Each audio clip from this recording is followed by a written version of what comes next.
Hello, guys. Let us see Section 6. What may be transferred? See, every kind of property can be transferred except as otherwise provided by this Act or any other law in the time being in course. So, the Act basically says apart from below mentioned things, you can transfer anything. So, basically, this Act talks about 9 subsections which cannot be transferred. So, anything apart from that can be transferred. So पहले हम लोग ना section sub section B से पढ़ना शुरू करेंगे. Actually इसमें 9 sub section है from sub section A to आई. हम लोग बी से पहले पढ़ना शुरू करेंगे. ए बताता है स्पेस सक्सेशन के बारे में जो हम लोग सबसे लास्ट में देखेंगे. तो चलिए स्टार्ट करते हैं. देखिए सबसेक्शन बी क्या कहता है, right of re entry in a property can not be transferred by a third person, only owner can transfer the right. ठीक है, बेसिकली कहना क्या जाता है कि सपोज ए एक प्रॉपर्टी का ओनर है, उसने वो वाली प्रॉपर्टी लीज पे बी को दे रखी है. अब एक कंडीशन लगाता है ए बी को लीज से देने से पहले कि अगर इस प्रॉपर्टी को तुम डिस्ट्रॉय करोगे तो I will reenter to this property, मैं इस प्रॉपर्टी को वापस ले लूंगा. अब ये जो राइट है ना री एंट्री का, ये लेसी ट्रांसफर नहीं कर सकता. ओनर कैन ट्रांसफर, ए चाहे तो वो ट्रांसफर कर सकता है री एंट्री का राइट, ये कह के ये कंडीशन लगा के कि अगर तुमने इसको डिस्ट्रॉय किया तो सी इस प्रॉपर्टी पे आ जाएगा. लेकिन लेसी जो बी है वो ये नहीं कर सकता, वो राइट उसके पास राइट ऑफ री एंट्री नहीं है, that can not be transfer. ठीक है, अब हम लोग सबसेक्शन सी में आते हैं. Now the app says that easement right can not be transferred without dominant heritage. Now understand this की डोमिनेंट हेरिटेज क्या होता है. Suppose there are two houses, one is of A and other is of B. B uses certain way which goes across a house to reach his house. Basically कहना ये चाहता है कि A का जो घर है, ठीक है, एक A का घर है, एक B का घर है. जो A का घर है उससे एक रास्ता जाता है जिससे B उस रास्ते में चल कर अपने घर पहुंचता है जो है उसका नियर मतलब बगल में, A के हाउस के बगल में एक उसका घर है, लेकिन उसका रास्ता A के घर से होते हुए जाता है. So the house in which path is laid is called servant heritage. ठीक है, बेसिकली क्या होता है, जिस घर में वो पाथ है बिछा हुआ उसको हम कहेंगे सर्वेंट हेरिटेज, और जो बी का घर है, जिस घर वो जाता है बी, उसको कहा जाएगा dominant heritage.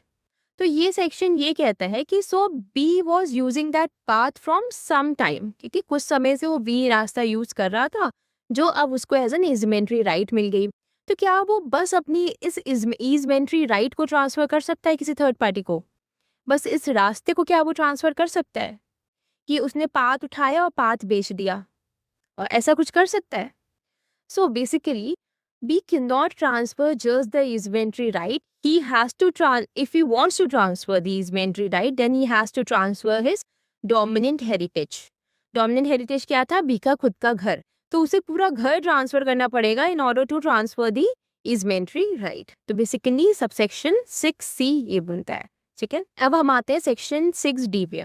An interest in the property that can be enjoyed by the owner only, that cannot be transferred. अब for example, if a house has a garden and that garden can be enjoyed by the owner only, then the owner cannot just transfer the right to enjoy the garden only. He has to transfer the entire house to transfer the right to enjoy the garden. Basically, अगर हमारे पास एक घर है, suppose मेरे पास एक घर है, उसमें गार्डन है, ठीक है, उस गार्डन को एंजॉय करने का राइट मुझे ही मिला हुआ है. ठीक है, तो बेसिकली उस गार्डन को एंजॉय करने का right owner of the house को मिला हुआ है.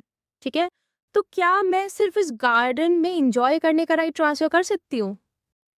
मैं नहीं कर सकती, मुझे पूरा घर ट्रांसफर करना पड़ेगा इसके लिए. ठीक है, तो ये यही कहना चाह रहा है, an interest in the property that can B enjoyed by the owner only that can not be transfer. जो ओनर ही एंजॉय कर सकता है वो वाला राइट, मतलब गार्डन में घूम घूम के एंजॉय करने का राइट आप किसी और को ट्रांसफर नहीं कर सकते. ठीक है, अब आता है 6DD. इसी का एक सब सेक्शन है 6DD. ये फ्यूचर मेंटेनेंस की या राइट टू फ्यूचर मेंटेनेंस की बात करता है. क्या आप right to future maintenance transfer कर सकते हैं? ठीक है, right to future maintenance is something which you are about to get. ठीक है, and that can not be transfer. देखो, फ्यूचर मेंटेनेंस आपको मिलने वाला है, जो चीज़ आपको मिली ही नहीं है तो आप उसको ट्रांसफर भी कैसे करोगे?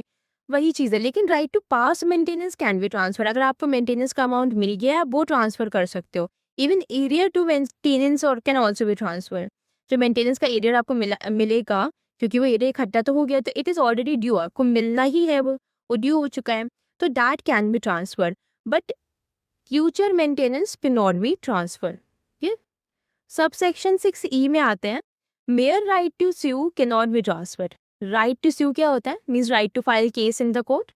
ठीक है, अब मेयर राइट टू स्यू क्या होता है? देखिए, अगर मैं दो सिचुएशन देती हूँ, फर्स्ट केस में सपोज ए ने केस फाइल किया है against B for defamation, and second case में ए ने केस फाइल किया है against B for recovery of money और ₹5,000। मतलब बी ने लोन लिया था ए से 5,000 रुपये का, अब इसलिए ए ने बी के अगेंस्ट सूट फाइल किया है कि वो मुझे पैसा वापस नहीं दे रहा है।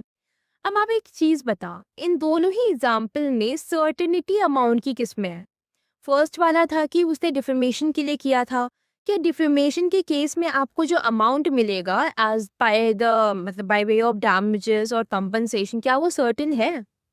और दूसरा केस रिकवरी ऑफ मनी के केस में, आपने 5,000 का लोन दिया था, तो आपने सूट फाइल किया है कि इसको रिपेमेंट के लिए, कि मुझे रिपे नहीं कर रहा, मुझे अपने 5,000 रुपये वापस चाहिए। तो दोनों में से सर्टेन कौन सा अमाउंट, कौन सा केस है जिसमें आपको अमाउंट सर्टेनली मिल ही जाएगा?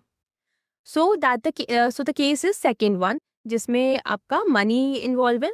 अब देखिए, the one in which the amount that the plaintiff will get is uncertain will be mere right to sue. अब मेयर राइट टू सू किस में आएगा? जिसमें आपका अमाउंट अनसर्टेन होगा। कौन सा वाला? डिफेमेशन का केस था, ठीक है, because there damages amount is not certain. So this type of case is called as mere right to sue, and such type of suits cannot be transferred where amount of money receiving is uncertain. On the other hand, where amount of money receiving is certain, like in the example of recovery of money, in that plaintiff will certainly get 5,000 rupees. These kind of suits can be transferred. Now let's see section 6F. You cannot transfer a public office nor the salary of a public officer. However, salary can be transferred after receiving it, not before that. Suppose आप एक जज हो, तो क्या आप अपनी ये post किसी को ट्रांसफर कर सकते हो? तो द आंसर इज नो, आप नहीं कर सकते। पब्लिक ऑफिसर की सैलरी, ठीक है, जज की सैलरी क्या आप ट्रांसफर कर सकते हो? नहीं कर सकते। बट अगर वो सैलरी आपको ऑलरेडी मिल गई है, अगर पब्लिक ऑफिसर को सैलरी ऑलरेडी मिल गई है, तो वो ऑलरेडी मिली हुई सैलरी वो ट्रांसफर कर सकता है। Basically you must have something in your title to transfer, ठीक है। Until salary is not under your title, how can you transfer it? So public officer like office of a judge cannot be transferred. However, salary, once it is in your hands, you can transfer it to anyone. Okay? Now come to subsection 6G. It says, same as above, I think, stipends given to military, naval, air force and civil pensioners of government and political pensions cannot be transferred. ऊपर जैसे ही है, until not in possession, ठीक है, ठीक है। Once आपको salary मिल जाती है, देन आप जिसको भी दीजिए, किसको भी ट्रांसफर करिए, आप ट्रांसफर करिए, आप कर सकते हैं, ठीक है। हम ये नहीं कर सकते पहले से कि हमें इस डेट पे सैलरी मिल जाएगी और वो सैलरी तुम्हारी हो जाएगी। सपोज ए बोल रहा है, सपोज एक पीसेस ऑफिसर है एंड ही सेज कि मुझे इस तारीख को सैलरी मिलेगी और मैं अभी से वो ट्रांसफर करता हूँ कि वो सैलरी तुम्हें दे दी जाएगी। तो हम ऐसे सैलरी ट्रांसफर नहीं कर सकते। हाँ, उस डेट को जब जैसे ही उनके पास सैलरी आएगी, देन दैट ही और she can transfer the salary to anyone. Okay, अब हम लोग आते हैं, ये बहुत इंटरेस्टिंग है। You can not transfer anything opposed to nature of interest, ठीक है। अब इसमें ना हम नेचर ऑफ इंटरेस्ट को समझेंगे। एक्चुअली नेचर ऑफ इंटरेस्ट का मतलब क्या होता है, ठीक है। नेचर ऑफ इंटरेस्ट 3 तरीके के हम देखते हैं। पहला होता है that one belongs to everybody, सबको, सब के पास, सबके लिए वो होता है, कोई भी उसे यूज कर सकता है, ठीक है। दो आप ट्रांसफर नहीं कर सकते उसे, पर यूज कोई भी कर सकते हैं, उसको हम लोग कहते हैं रेस कम्युनिस, ठीक है। For example public roads, highways, इन सबको कोई भी इंसान यूज कर सकता है, but that can not be transfer, ठीक है। Other type is one which can not be use by anyone, उसको कोई भी यूज नहीं कर सकता। बेसिकली यूज तो कर सकता है, बट किसी का होता नहीं हो, किसी का उसमें राइट नहीं होता।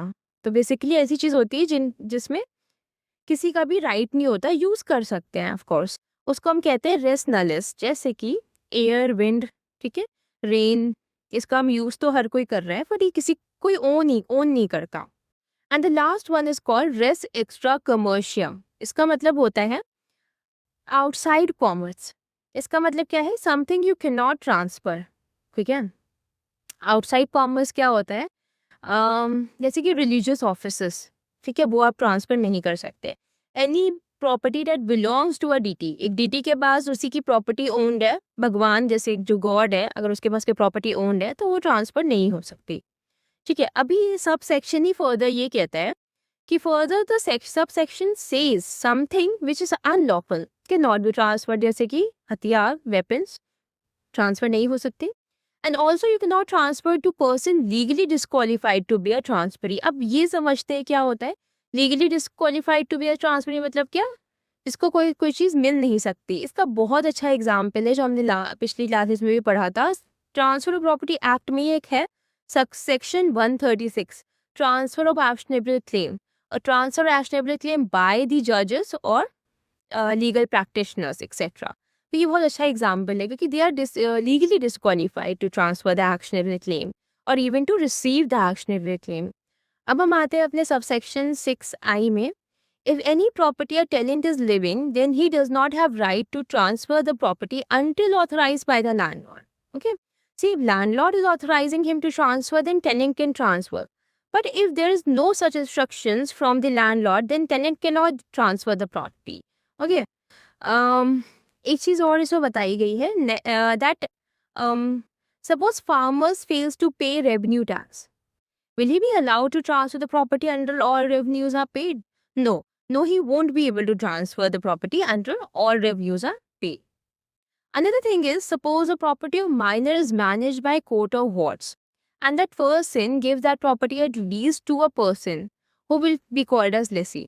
Now tell me that does that lessee has right to sublet the property under lease which is under the management of court of ward? So no, he cannot, because he is just a lessee having just possession and not a title in the property. Now what is court of ward? Court of ward क्या होता है?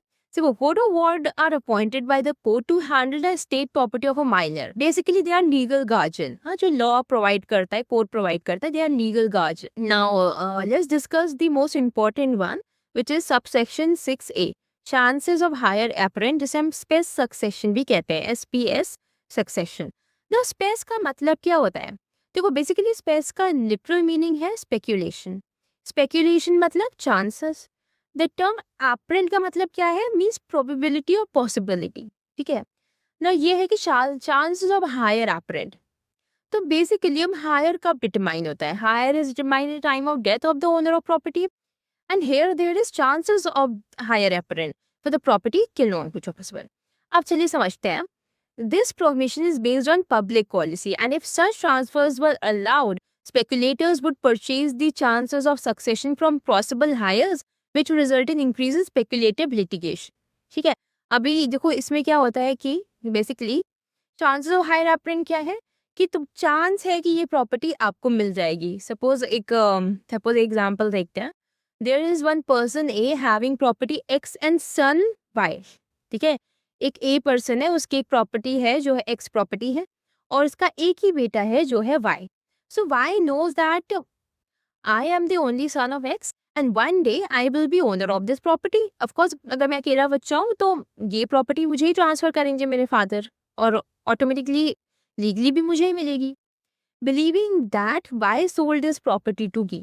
ठीक है, अब X A के मरने से पहले ही वाई ने प्रॉपर्टी सेल कर दी. प्रॉपर्टी किसको सेल कर दी? बी को सेल कर दी.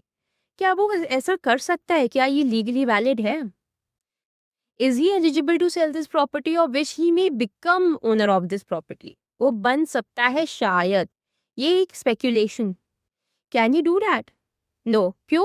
Because this is based on speculation. What? See, और if Y dies before A. अब ये भी हो सकता है ना कि वो उसका बेटा ही अपने फादर से पहले मर जाए, तब क्या करेंगे? या ये भी हो सकता है कि ए क्या करे, एक विल बना दे और विल में लिख दे कि ये कोई XYZ कोई एक है फलाना ढमकाना, उसको प्रॉपर्टी मिलेगी, मेरे बेटे को नहीं मिलेगी. दिस इज द रीजन कि जो space succession is not allowed to be transferred under law. Now there is another thing, chance of legacy. एक होता है chance of legacy. Legacy का मतलब क्या होता है? मनी और property which is given under will. ठीक है, कोई भी विल में आप मनी प्रॉपर्टी किसी के नाम पे लिख के जाते हैं, उसे कहते हैं लेगेसी.